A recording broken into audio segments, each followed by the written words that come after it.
રાજુલામાં સફાઈ કામદારોની હડતાલનો મામલો. રાજુલા શહેરમાં સફાઈ કામદારો વિવિધ માંગોને લઈને નગરપાલિકા કચેરી ખાતે ધરણા પર ઉતર્યા હતા.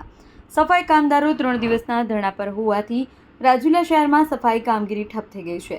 3 દિવસથી ધરણા પર હોવાથી નગરપાલિકા દ્વારા કોઈ નિરાકરણ કરવામાં આવ્યું ન હતું. સફાઈ કામદારોએ નગરપાલિકામાં સામે રોષ વ્યક્ત કર્યો છે. જ્યાં સુધી સફાઈ કામદારોની માંગ સ્વીકારવામાં નહીં આવે ત્યાં સુધી ધરણા શરૂ રહેશે. 15 દિવસ માટેની રોસ્ટર પદ્ધતિ અને કાયમી સફાઈ કામદારોને નોકરી આપવા માંગને લઈ ધરણા પર ઉતર્યા છે. આજે નગરપાલિકા દ્વારા બહારથી માણસોને બોલાવી રાજુલા શહેરમાં સફાઈની કામગીરી કરાતા સ્થાનિક સફાઈ કામદારોએ વિરોધ કર્યો છે.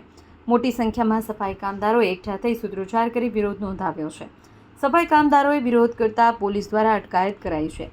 વિરોધ કરનાર 60 જેટલા સફાઈ કામદારોને પોલીસે અટકાયત કરી ચલાલા અને ધારી પોલીસ સ્ટેશન લઈ જવામાં આવ્યા હતા.